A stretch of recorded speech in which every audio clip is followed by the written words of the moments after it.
story number one, Ayodhya's tryst with a temple. So there's a grand ceremony. Let's quickly put up those graphics. There is a grand ceremony that is expected on the 5th of August. The Prime Minister will be doing the Bhumi Pujam. This is what the temple trust has said. 40 kilograms of foundation stone is going to be laid at the Sanctum Sanctorum. Giant screens will be put up at 5 to 6 different spots. No more than 50 VIPs will attend. Social distancing norms are going to be maintained. These are things that we have learnt from our sources. The broadcast proceedings, of course, will be on these big giant screens that will be put up all across Ayodhya, so that people don't congregate, they don't gather at that spot. Now the temple is actually going to be bigger. We have learnt that it is going to be 161 feet high instead of 148 that was earlier, that was proposed in the 1988 model, which has been kept on display in Ayodhya.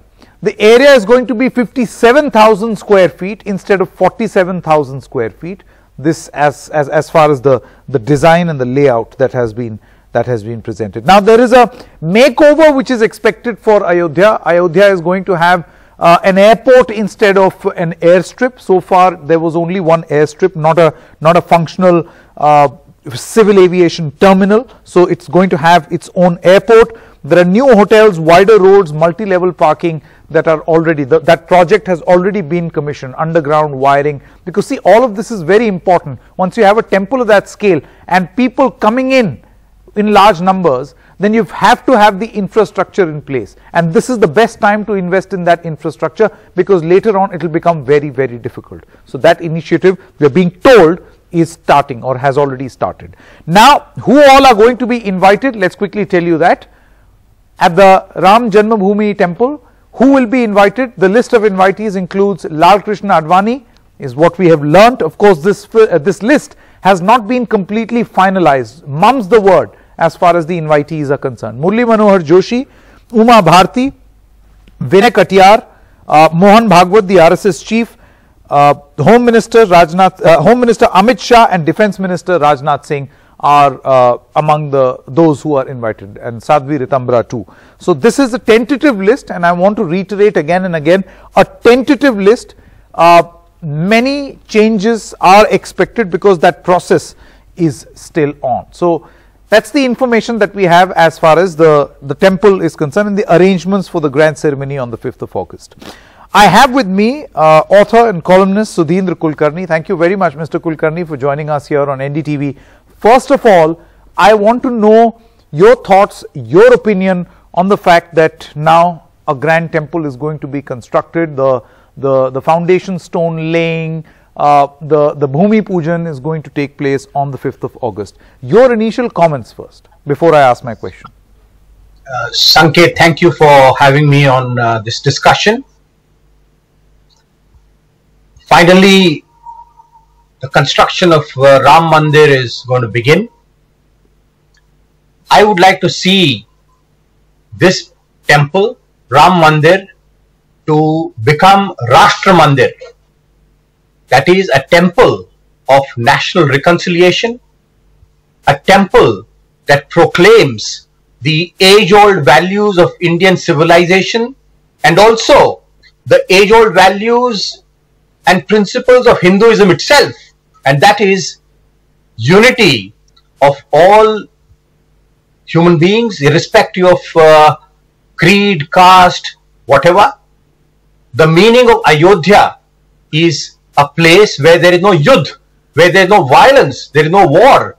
Unfortunately, the history of the Ram Mandir construction has gone through a very complicated process. Now let's not go into the past, let's look to the future, and the future should be one of national reconciliation. You mentioned some of the names that are going to be invited for the ceremony.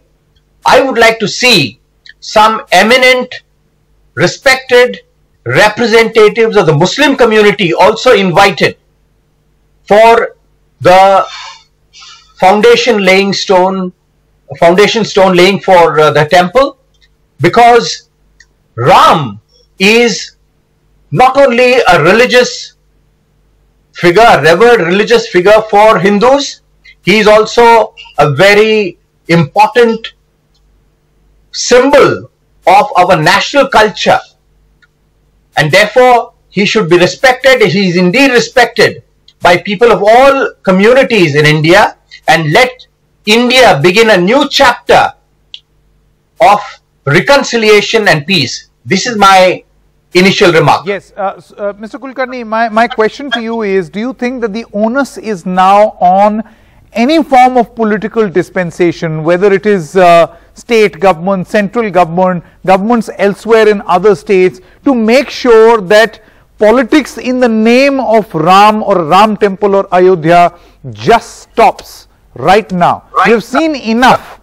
We have seen enough. If we are willing to put it behind, then we must also give a commitment. Politicians must give a commitment that there will be none in the future. Or is this a tall ask? No, I entirely agree with you. Ram must be above party politics. The Ayodhya issue, let's not look behind, but it must not be politicized. There should be no sense of triumphalism on the part of either the Hindu community and much less on the part of the ruling party. The ruling party and the Prime Minister should now, the nation expects the Prime Minister to set an example that the construction of the Ram temple is not going to be projected as a political victory for a party. A lot of politicization unfortunately took place in the past. Correct. And in fact, this dispute should not have been politicized. It should not even have gone into the legal battle. This should have been resolved through mutual, amicable settlement between Hindus and Muslims. Ideally, the Muslim community should have given up its claim on their own. It did not happen because the Muslim community should have respected the sentiments of the Hindus, the centrality of Ram and Ramayan in the entire religious universe of the Hindu community. But bygones are bygones. Now let's look to the future when Hindus respect the sentiments of Muslims, Muslims respect the sentiments of Hindus. Let's begin a new India that is united and harmonious. Let's begin and let's make that attempt. Sudhin Kulkarni, many thanks for joining us. But the point is, it's not just about the ruling dispensation and trying to claim victory or make this a political point or carry out a victory rally, but also the other side of the political divide should not be using this temple or any form of statements around this temple to further their political ambitions for the purposes of appeasement. Certain statements have been made by a tall leader from Maharashtra on what really should be the priority, a temple or in these COVID times something else. But my point is, what was the logic behind saying something like this? A lot has been written about it. We'll leave this conversation right here and only hope that that is not the motive. Thank you very much, Sudhin Kulkarni, for joining us.